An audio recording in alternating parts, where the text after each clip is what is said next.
The first and most essential element of your life's blueprint must be a deep belief in your own dignity, your own worth, and your own somebodyness. You must believe, beyond the shadow of a doubt, that your life matters, that you are not an accident of history, not a mistake of biology, not a statistic in someone's report. You are a child of God.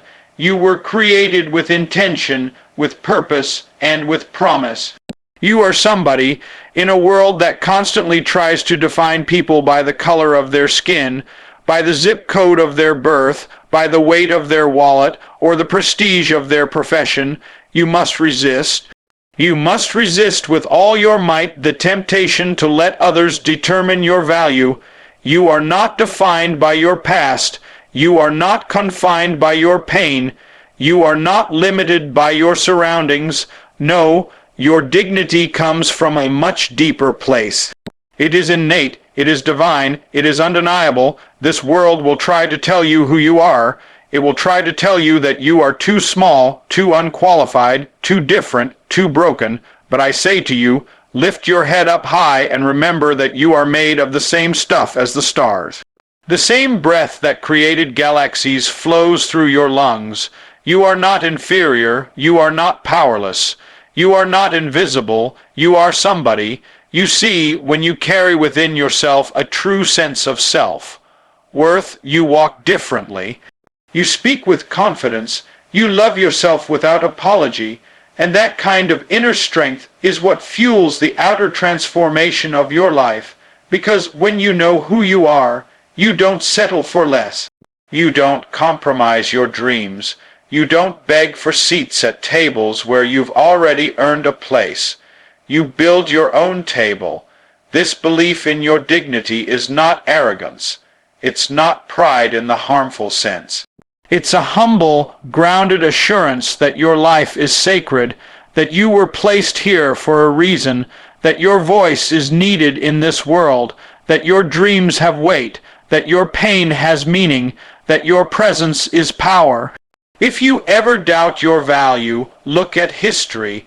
Look at Harriet Tubman, who escaped slavery and returned again and again to free others. Look at Frederick Douglass, who taught himself to read in the shadows of oppression and lit the world on fire with his words. Look at Rosa Parks, who sat down on a bus and stood up for millions. Look at the lives of those who were told you're nobody, but had the audacity to say, I am somebody. These are not just stories of heroes. They are reflections of what's possible when one soul believes in its own worth. And so I say to the young child growing up in the margins, to the student who feels unseen, to the worker who feels underpaid and overlooked, to the dreamer who's been told no 1,000 times, hold on to your somebodyness. Let it rise up inside you like a holy fire. Let it speak louder than your critics. Let it push you forward when your feet grow tired. You must carry this belief through the storms of life, through the failures, through the rejection, through the injustice, through the heartbreak. Because if you do not believe in your own worth, the world will try to sell you a cheaper version of yourself. This belief is the bedrock. It is the core of your character. It is the first line of your blueprint. Without it, the structure will fall, but with it, you can build something powerful, something lasting, something that stands as a testament to the sacredness of your being. The second vital element of your life's blueprint must be a commitment to excellence. Let me say it clearly, strive for excellence in everything you do, not perfection, not comparison, but excellence, your personal best, rooted in discipline, passion, and purpose. In a world that often celebrates shortcuts and glorifies the bare minimum, excellence becomes a radical act. It is the decision to give your all, even when no one is watching, It is the determination to rise above mediocrity and say, if I am to do anything, I will do it with integrity, intention, and greatness. Excellence does not require status or wealth. It does not demand applause. A street sweeper who sweeps with pride and precision can demonstrate the same level of excellence as a CEO. It is not about title. It is about how you carry the task. If you are a teacher, teach with fire. If you are a builder, build with care. If you are a student, study with focus and resilience. Excellence is about making the decision that your work will reflect your soul, that your efforts will honor your values, and that your actions will inspire others to elevate their own. Too often, we are told to simply get by, to do enough to survive, to stay in line and not cause too much disruption. But I challenge you to disrupt the norm. I challenge you to rise above average. The truth is, excellence is a habit. It is forged in the small moments when no one is cheering. It is found in the preparation that precedes the performance. It is built in early mornings and late nights, in practice and in prayer, in grit and in grace. You will face moments when people will doubt you. You will face systems that are stacked against you. But excellence is how you fight back. Excellence is how you rise when the odds are low. It's how you show that no one gets to put a limit on your potential but you. When you carry excellence into a room, you shift the atmosphere. When you bring excellence into your relationships, your work, your art, your service, you set a new standard. You send a message that says, I take myself seriously, and I take this opportunity seriously. Now, let me tell you something. Excellence is not just about external achievements. It is also about internal discipline. It is about doing the right thing when it's hard. It's about being honest when it would be easier to lie. It's about showing up fully when you feel half empty. It's about being kind when the world is cruel. This kind of excellence begins in the heart and radiates outward. It cannot be faked. It cannot be forced. But it can be chosen, daily, deliberately, and defiantly. And you don't have to wait for the big stage to start living with excellence. Begin right where you are, with whatever you have. Whether you are flipping burgers, cleaning floors, solving equations, or writing poetry, do it well. Not because someone is grading you, but because you know who you are, because you respect yourself enough to give your best effort, because you understand that small acts done with great care have the power to change the world. Excellence is contagious.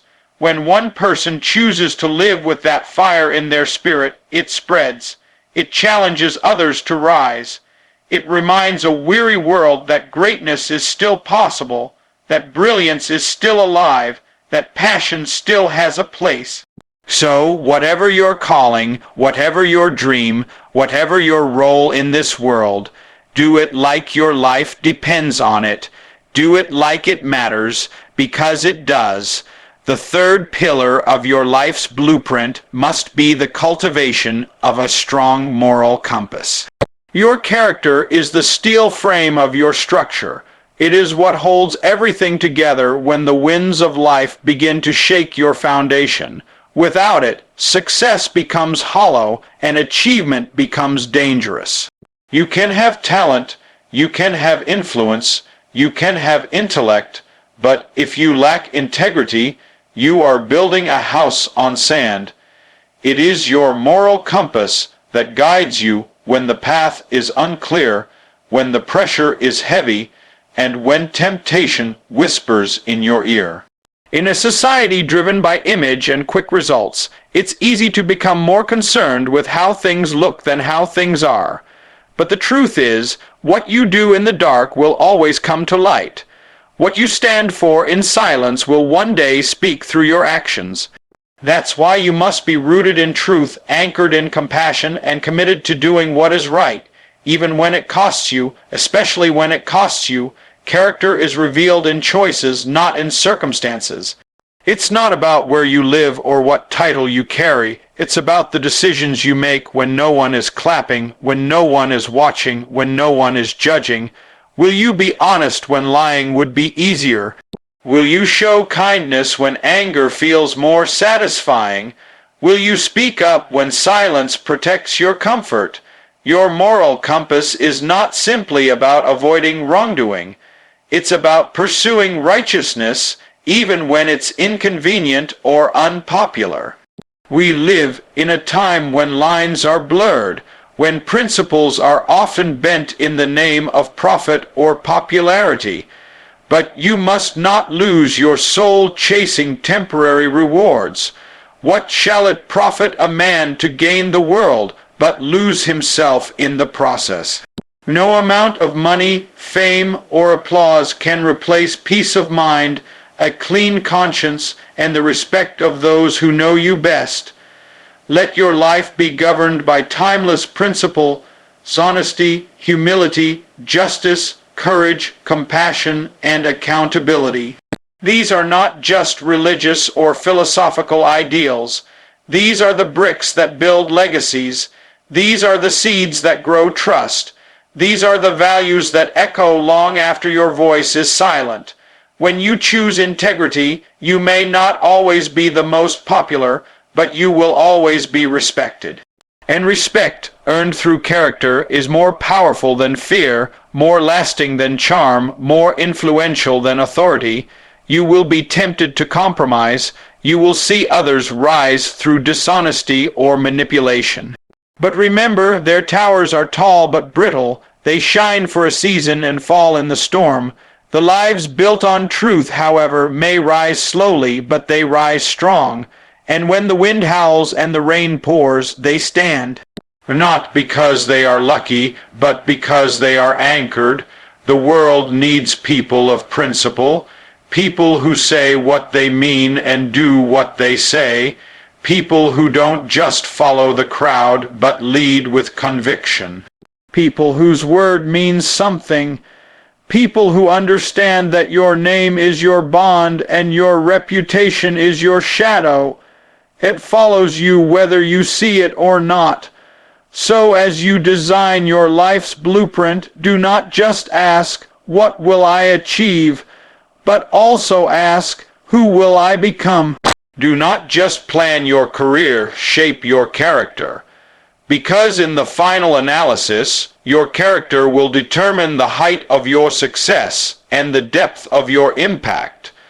The fourth cornerstone of your life's blueprint must be the pursuit of education and knowledge. Not just classroom learning, not just degrees or diplomas, but a deep burning hunger to know more, grow more, and become more. Education is the brick and mortar of progress. It is the light that shines in the darkness of ignorance, the key that unlocks doors of opportunity, the engine that drives change across nations and within hearts.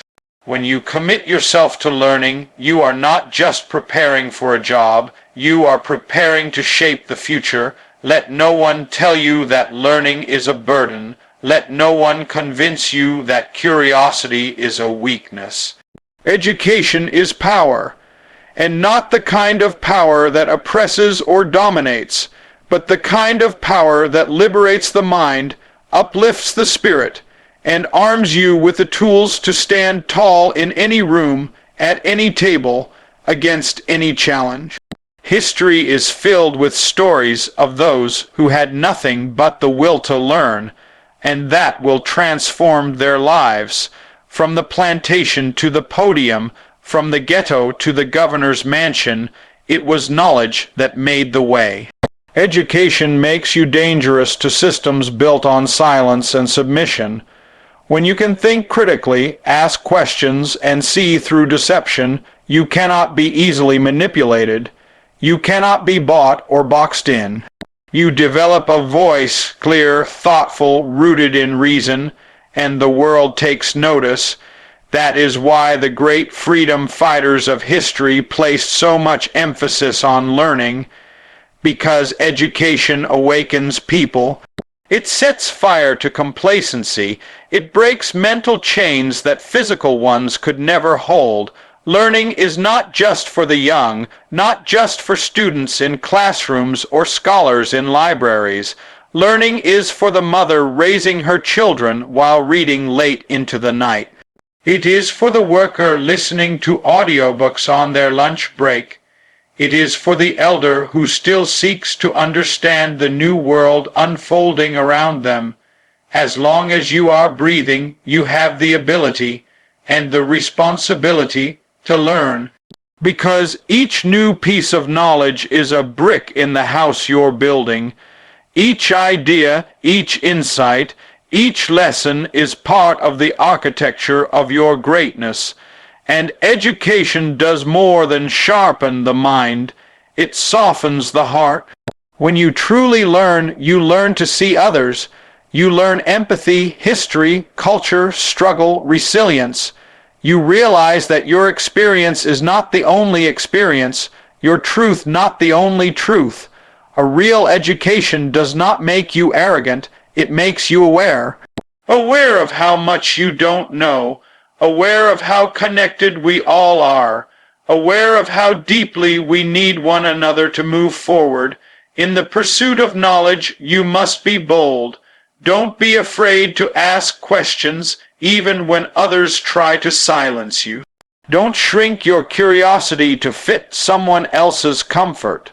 Push boundaries, read widely, listen deeply, seek truth, even when it challenges your assumptions. Because the person who seeks truth grows stronger with every step, while the one who settles for ignorance remains trapped in a small, shrinking world. It doesn't matter where you start. What matters is that you begin. Whether you're learning to code, learning a language, learning your family's history, or learning how to love yourself better, keep learning. Build a mind that's rich, a heart that's wise, and a spirit that's unshakable. Let your life be a classroom, every experience a teacher, and every mistake a lesson that shapes you into a better, braver version of yourself. The fifth pillar of your life's blueprint must be a bold and unwavering commitment to justice. You must stand for justice not only when it's convenient, not only when it's safe, but especially when it's hard. You cannot live a life of greatness without aligning yourself with what is right, what is fair, and what lifts others up instead of tearing them down. Justice is not just a word in books or courtrooms.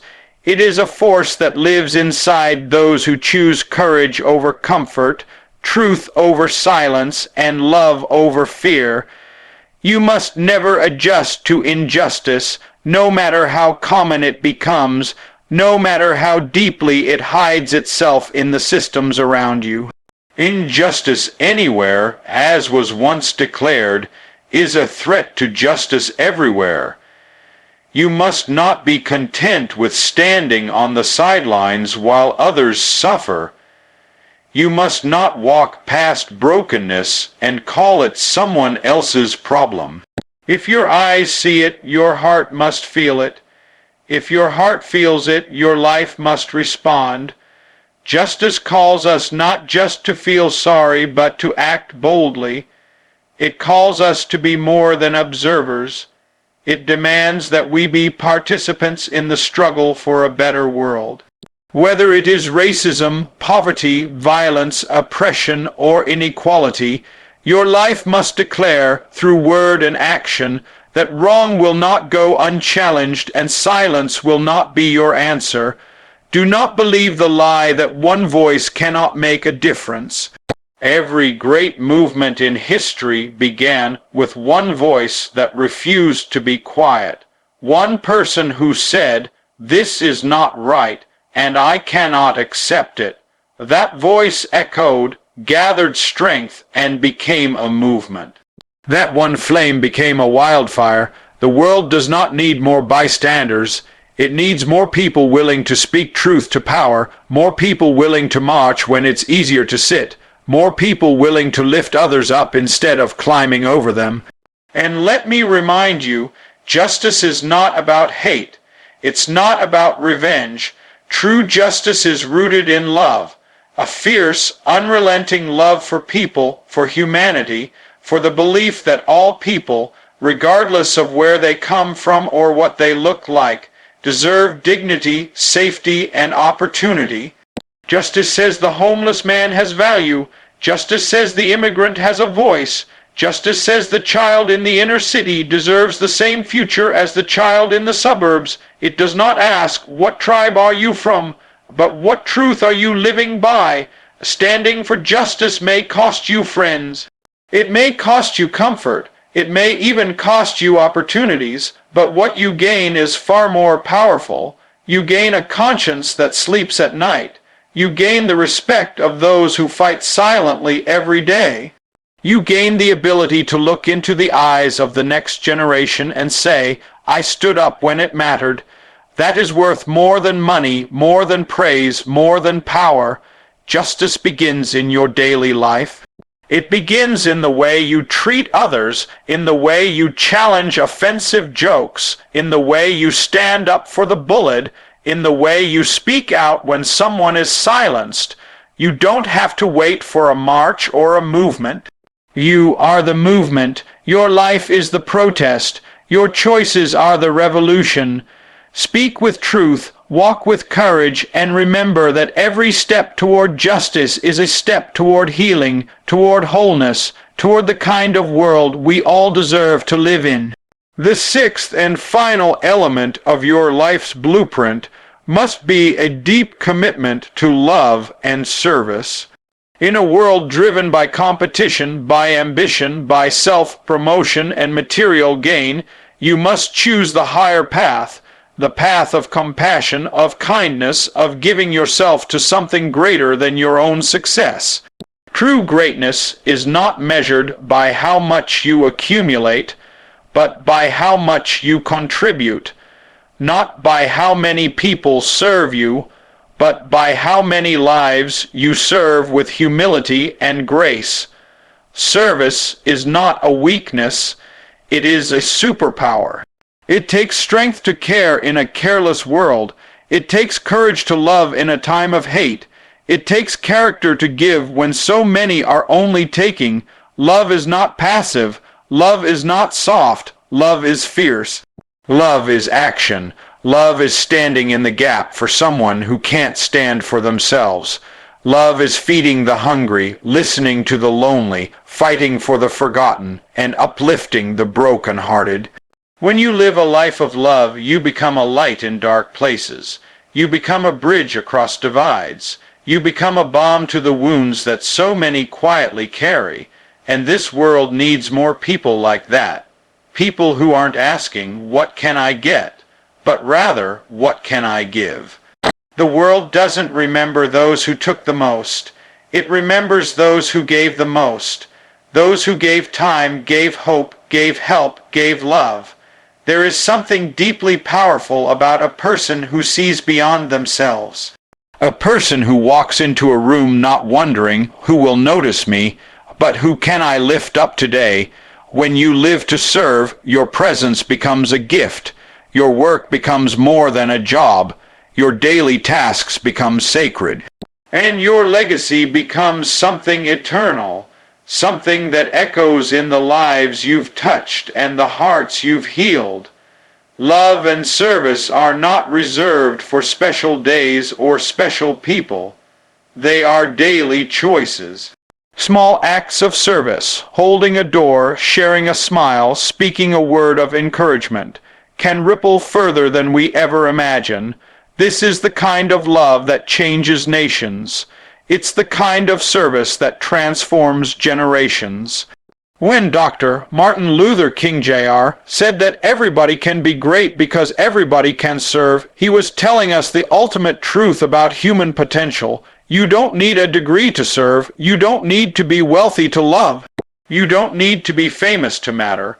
All you need is a heart full of grace and a soul full of love.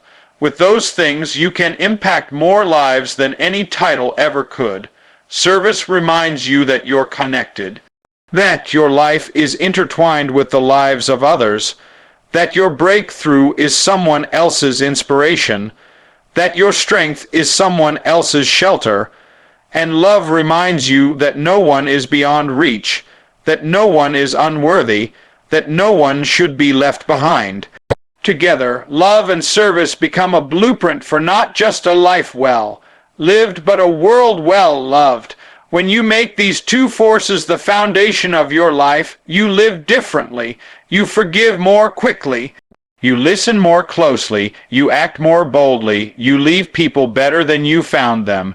The truth is, what you do for yourself dies with you, but what you do for others lives on, it multiplies, it travels.